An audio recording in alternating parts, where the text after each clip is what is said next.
nasci no Rio de Janeiro, na Praça Cruz Vermelha, assistido pelo maior prefeito que o Rio de Janeiro já teve, que era médico, chamado Pedro Ernesto.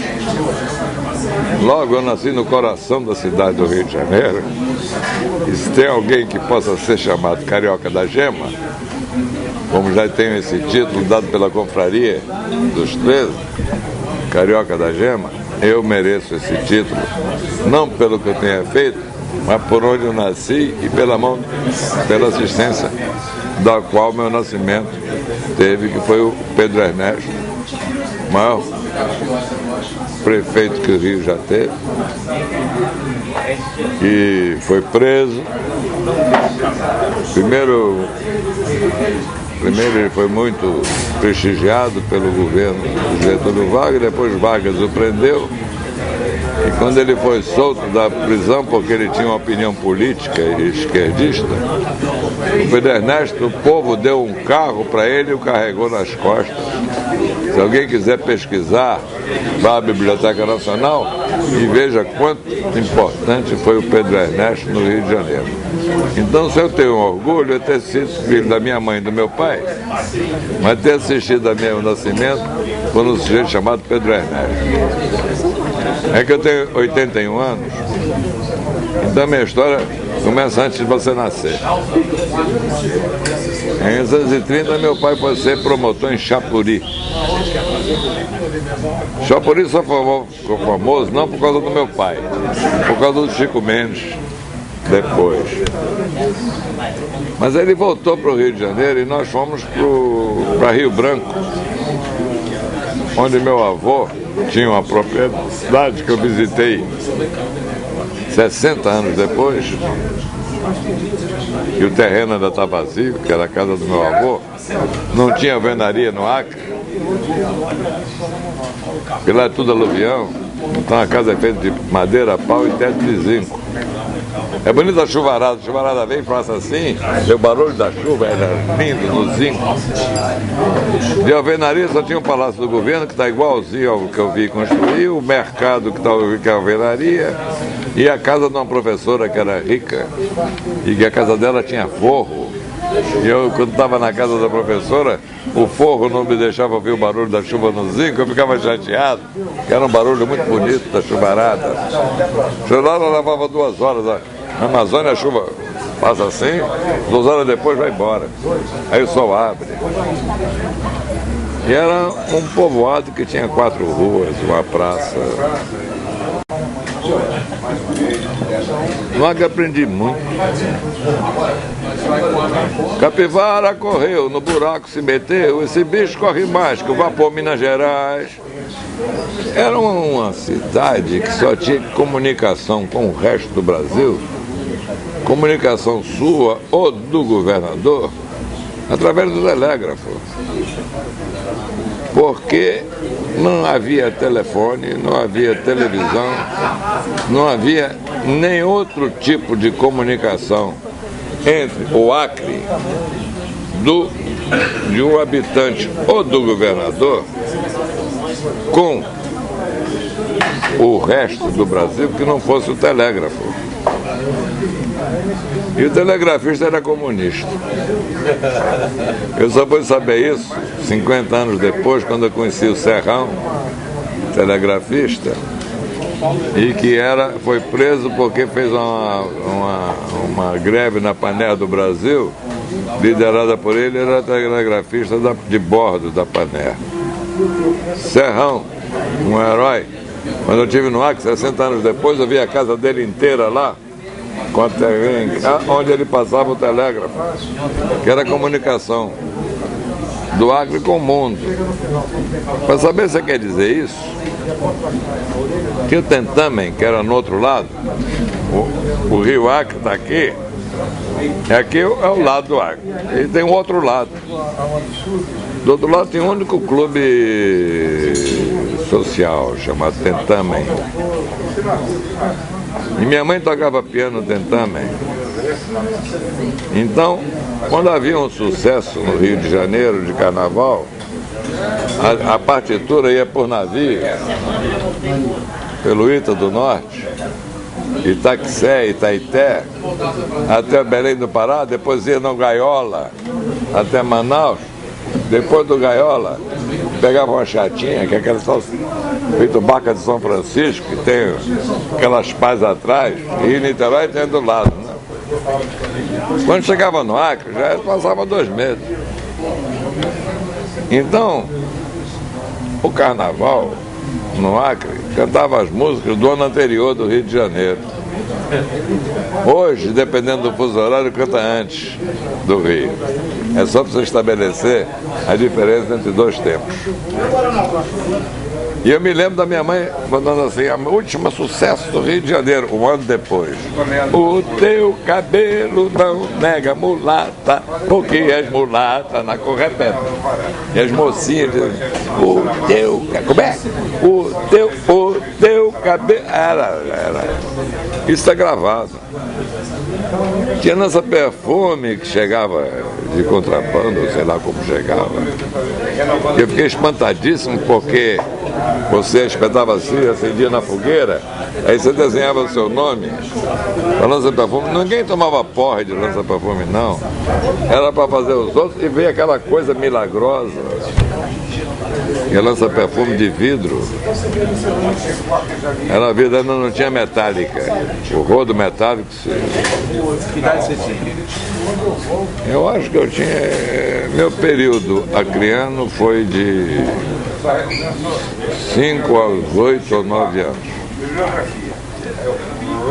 E tinha, a minha mãe fazia teatro. Mas o teatro era feito no grupo escolar.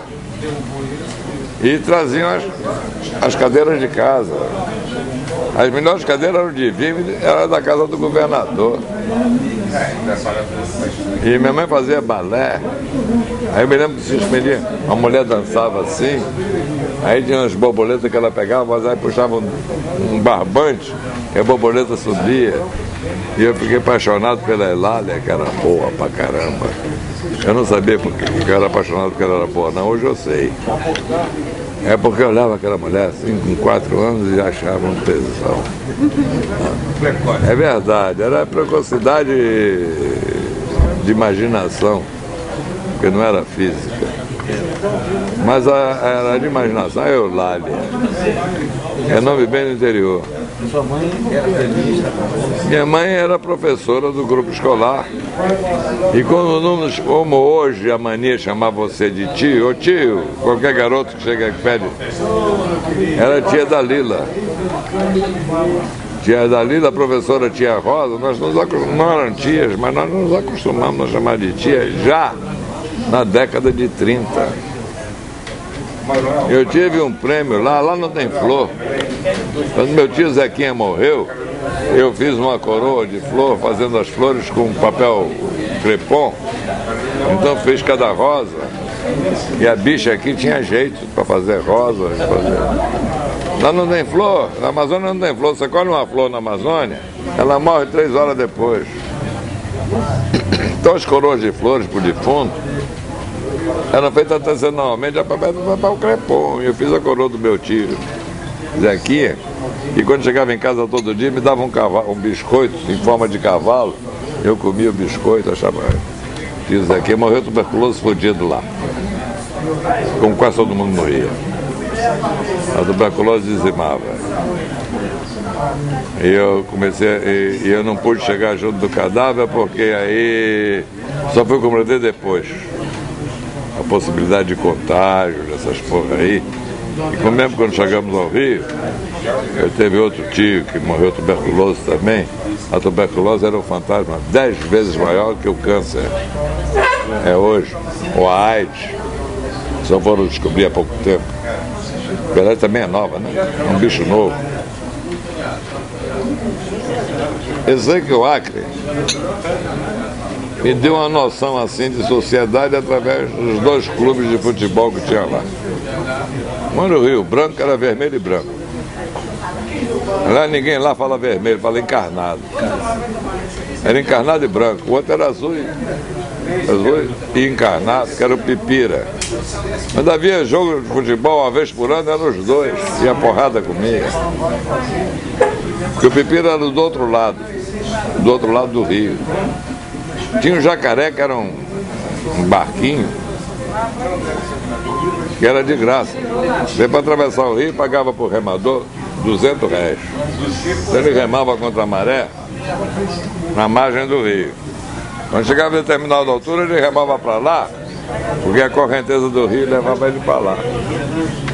Na margem a correnteza é menor, aí aquela coisa começou a me encucar. Por que atravessar daqui para cá, o cara precisa ir até lá e depois deixar a coisa... Aquilo me encucou, só foi a resposta foi quando eu comecei a aprender física no Pedro II internato. Tive a resposta anos depois. Mas eram intrigas que... Eu sei que o meu dentista era do outro lado. Eu uma vez, brincando de sacanagem entre garotinhas, a pele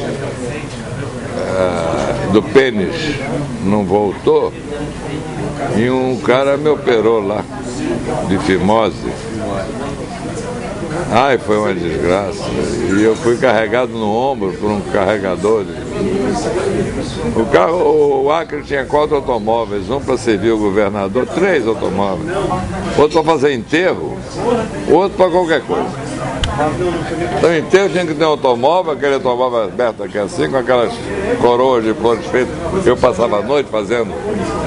Aí foi aí que eu virei bicho, eu fazia as coroas com papel crepom, fazia a rosa perfeita. E tive prêmio no colégio, porque eu fazia uma rosa perfeita de papel crepom. E você aprendeu isso com quem? Isso aí a gente aprende com o povo. Cada um passa pro outro, faz assim, enrola aqui. Isso aí não é o Acre. Aí meu interior todo, meu estudo interior do Brasil, quando eu viajava na Escola de Belas Artes, nós nunca viajamos para farra, nós viajamos para estudar, era diferente. Teve uma vez que eu vim do Pernambuco ao Rio de Janeiro pelo interior, eu, Plínio Cipriano, Paulo Reis, José Silveira Dávila, grande, José já morreu também, Plínio Cipriano já morreu, e Gerson Tavares, que está vivo.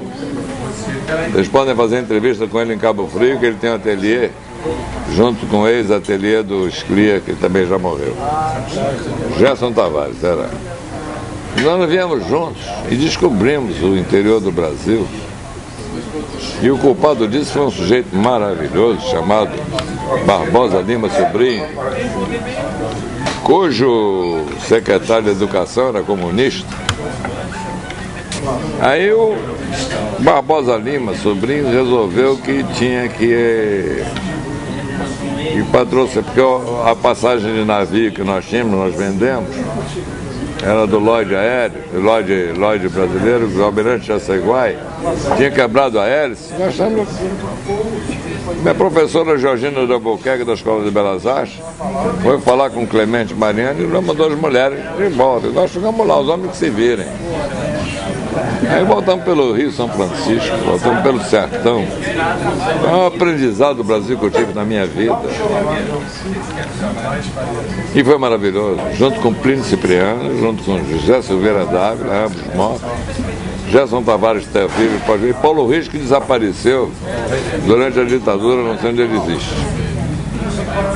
O fato é que teve coisas extraordinárias. Por exemplo, você entrar numa porta assim, um casebre no meio da estrada, de 70 quilômetros, que os americanos abriram por causa da base de Natal durante a guerra, 70 quilômetros de barro.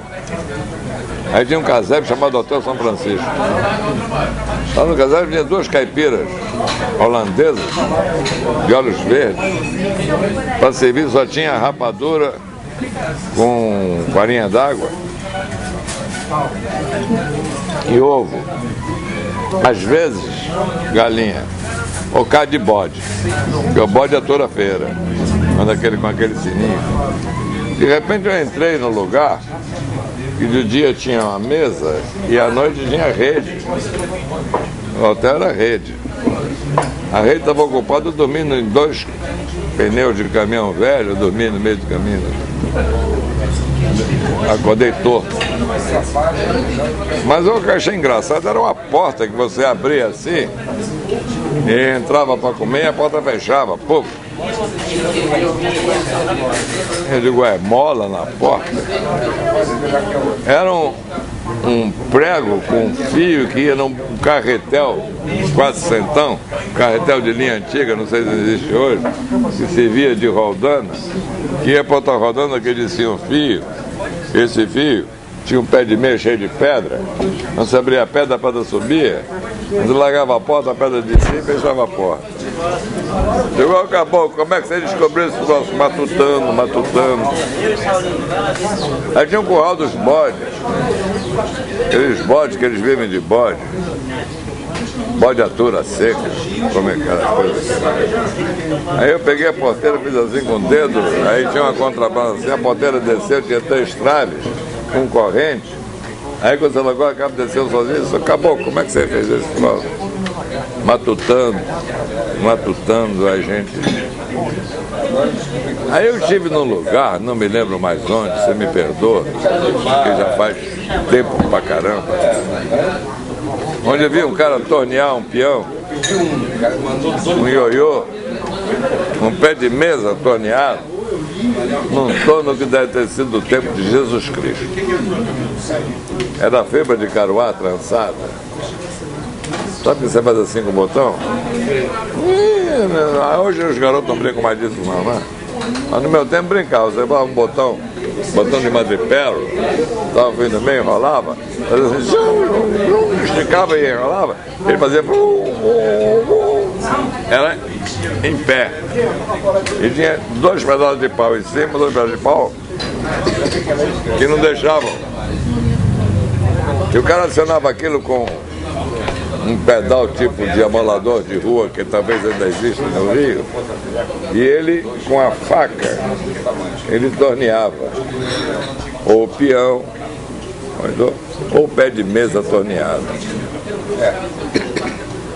Era um trabalho artesanal, que talvez ainda exista lá no interior de Pernambuco, e é do tempo de Cristo. O torno do tempo de Cristo era vertical.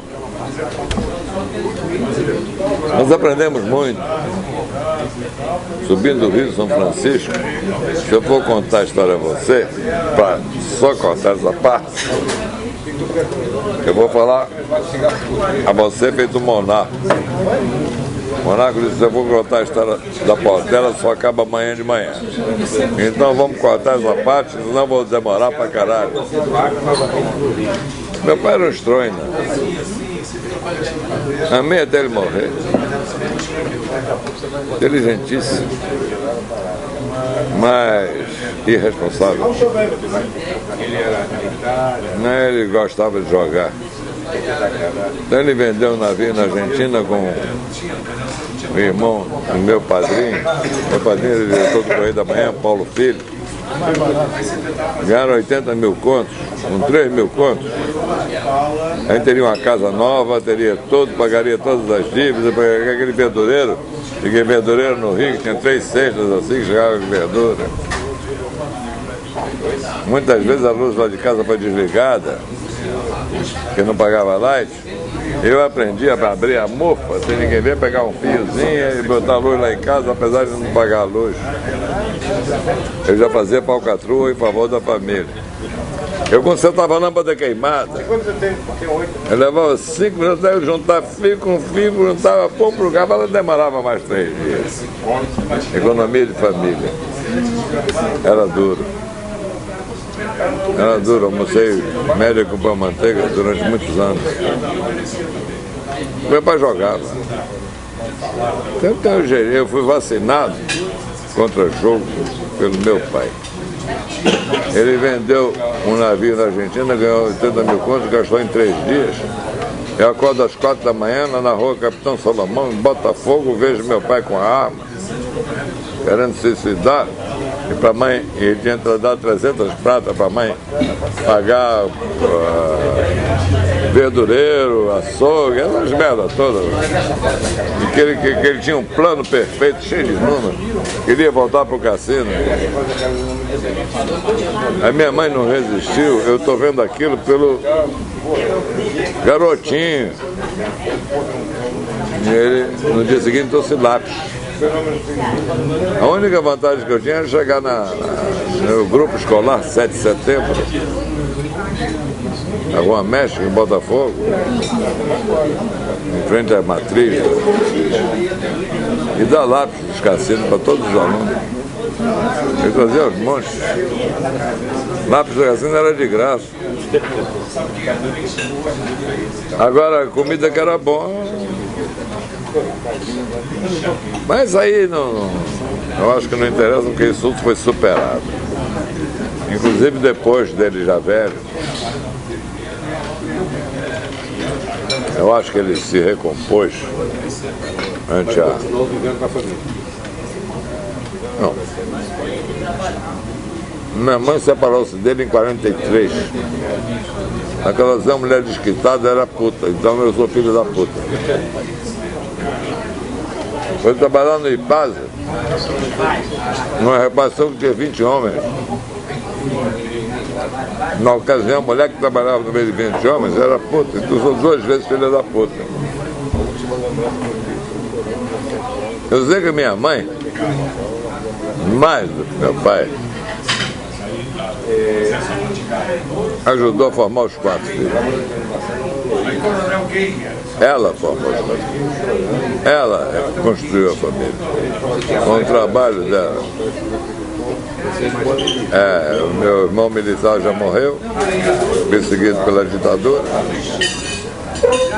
Meu irmão, o outro, morreu por infecção hospitalar. Ainda tem uma irmã em São Paulo. Viu? Esse é problema familiar. Quer dizer, é que na responsabilidade social, meu pai jamais. Apesar disso, eu amei, eu enterrei chorando. Ele era um cara do caralho. Não precisa cortar, não. Do caralho mesmo. Era um cara maravilhoso. Palestrona. Você não vai modificar as pessoas. Ele era irresponsável. E minha mãe, no tempo que a mulher não era nada, minha mãe era ultra responsável e minha mãe educou nós 4. Então, se alguém falar de mulher na minha frente, eu dou porrada ou se não der um tiro. Quando eu conheci uma mulher que era separada como minha mãe era, logo puta. Ela trabalhava no Diário de Notícias, numa repartição à noite, que eu distribuía o uniforme da UNE. Eu passava por lá, era o último jornal que eu passava, ia para o Jornal do Brasil, para o Jornal do Comércio, para a noite, o Diário da Noite. Passava no Diário de Notícias, que era o último jornal, pegava a Eneida. Íamos no tabuleiro da Bahia pegar o bonde com a Eneida, para levar a Eneida até a rua e voltar a pé para casa. A rua, aquela que dá por cima do catete ali. E a Eneida era minha ida lá. A Eneida era uma mulher extraordinariamente independente, a primeira mulher independente na minha década, 40, 50. Mulher fabulosa. Um dia fomos almoçar, eu fui na casa dela, aí ela estava se bonecando, ela era feia pra caramba, e tinha a voz da Elza Gomes, mais feia do que a voz. Aí ela abriu aquele guarda-roupa que tem 3 pratos, e tinha 2 fotografias maiores, de um garoto e de uma garota. Eu digo, Eneida, seu Otávio é meu colega arquiteto, está vivo, está lá em Copacabana, no Joaquim Nabuco. É a irmã do Otávio, que eu não me lembro agora o nome direito, casou-se com Luiz Antônio, aquele compositor lá, dá água na cabeça. Ah, eu perguntei, é Otávio e esqueci o nome dela agora. Não, isso é o Lenin Stalin. Eu tenho aqui a retrato quando ele era um garoto, porque quando eu fui presa, eu respondi no Tribunal de Segurança da ditadura do Getúlio que eu tinha retrato do Lenin e do Stalin na minha casa. Aí os juízes riram e mandaram embora. E ter o retrato do Lenin e do Stalin não quer dizer nada. Não era prova, então foi solta. Hoje eu tenho o retrato do Lenin e do Stalin com 4 e 6 anos de idade. Fernando Lobo escreveu isso no livro dele.